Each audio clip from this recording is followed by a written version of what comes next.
So hello everyone, this is just part 1. We'll be covering all other parts for Big 4 which will be crucial to crack the interview. Did you skip data validation at the end? Whenever you are explaining your last project or your current project in a Power BI interview, that takes your first beginning part of the interview. And it's always the first question to explain the interview. And if you skipped data validation in the Big Fours, it's going to cost you a lot. So never skip data validation, okay? Hi everyone. So what exactly is Power BI? How many of you have come across this question about getting your experiences, previous experience, and explain your complete project in just a few minutes in an interview? And how do you experience it? What was your experience?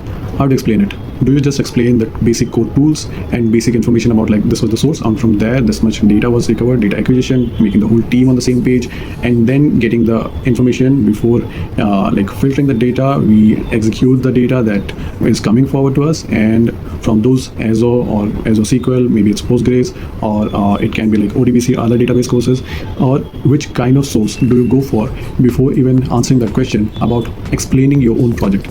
So how do you explain your project? Take a pause and then you can explain it. So better you explain it like this, that you go on with first there's a source. There can be multiple sources. It can be like Azure SQL, it can be your ETL tool, or it can be a cube, it can be your previous SQL sources, it can be SharePoint, it can be Excel, but majorly it's a SQL source. It should not be NoSQL, it should not be any other MySQL. It should be a proper database.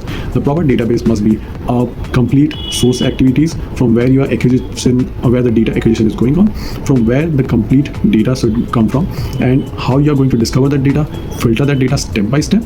From there you have to go on with this was the data, and from there you carried on your sources, the way you implement various activities in that Power BI, where you go with the Power Query, how many data transformations you do, which kind of proper executions you did of filtering the data first, making other nulls or values come against it, or making the custom transitions.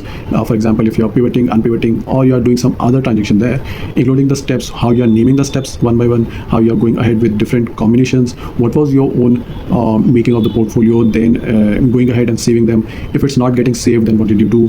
For example, like if you had like 100 different sources or 100 different reports, right, and it was connected with a single data semantic layer, and if you just publish or like repoint the new source within the semantic layer, and that semantic layer confirms the various changes in other reports, that kind of large project can be a considerable one, where you consider a big report where like there are 100 reports, and then there's a single semantic layer. From that semantic layer, if you're connecting it with different reports, and all those reports exactly change because you have already changed in the semantic layer source, and there can be different sources, may not be it's AWS, but if they're like 75% of the source coming from AWS, one of the source may come from maybe it's it can be anything. It can be like SharePoint, it can be like majorly here there are new things coming up in Power BI where you can like change your all of those data. You can just check it with the new the new ETL, where you can just handle all the transformations within the Power BI source itself online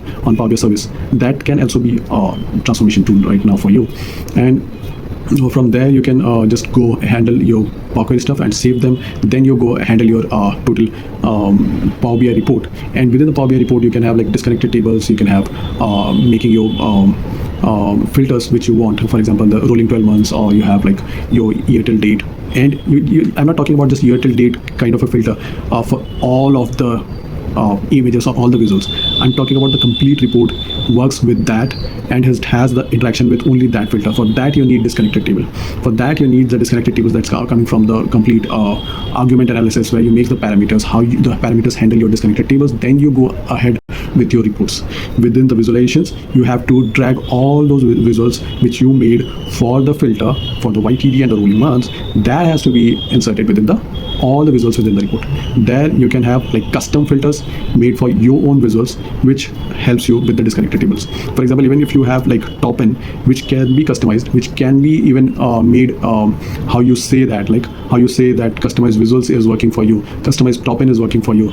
That comes from that disconnected table values also that you can make with the parameters.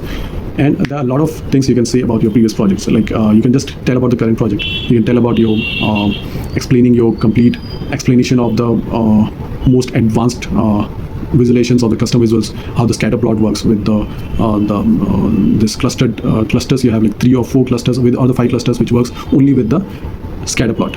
And there's a forecasting nature within the line chart, which you must know, and the trend which works with the line charts. You must know that there are like 30 default charts and how it functions. What is the use of funnel chart? What is the use of exactly your report? Exactly this visual. What is the use of clustered bar chart, stacked bar chart, right? Ribbons, the funnel, everything. You must know everything about the custom visuals, how you use them, the proper and the wisest use of those visuals. If not, then I don't think those basics should be clear for you. That makes you stand ahead with your Power BI interviews, and that's how you ace your Power BI interviews. Now, if you want to ace the Power BI interview with the big fours, right, there you can go ahead with like for example, the DAX, different type of DAX you have, apart from the filters, apart from the most used DAX which you use, the most powerful DAX which is there, that is are all selected, not all, null, all except. Any filter, anything in the visual, right? If you have to go pass through and make it bypass the filters on the report, the most important thing that helps you is all selected. You go ahead with searching those time intelligent functions, or which of the things which you should take care of before making the report, which of the things you should uncheck it in the options, and then go ahead within the report. That's how you select your Power BI, and then you go ahead with your Power BI reports. That's how you make your most powerful Power BI reports, and then you crack the interviews, right? Now, let's talk about those most important structures of the Power BI, and that's where the data validation comes from and how you have validated the data. Never skip this part. Never skip this part, because this is the most important part any interviewer is looking through. Any interviewer. This is the most important part. Data validation. Data validation. Keep this in mind. And after data validation, not after, like this is the thing which you have already done, that is making the relationships within the tables, dim table and the date table or the date time table. And there are like multiple time and the dates within the same table, right?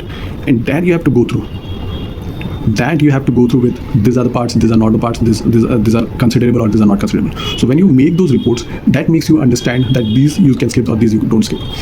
So forget it for now that if you don't want to, but the most important thing is data validation, how you do data validation. Suppose you are using the SQL source, and then you are making use of the SQL sources for any values you have calculated from the DAX, right? Any filter you are using, and that filter, when you have put with the DAX, any visual is coming from, any calculations is coming from, any visual, just test it within the SQL itself. Okay, so that's how you go on with, for example, the city or the filter of the date, particular tomorrow or the day after, or for the 10 days or for the whole month. Put the same filter within the SQL, put the same city, put the same category, and then test it in SQL. That's how you validate every page, every report, everything. Right now, even the validation is getting difficult because you have some of the different sources coming in. A lot of sources means it will take a lot of time for validation. Okay,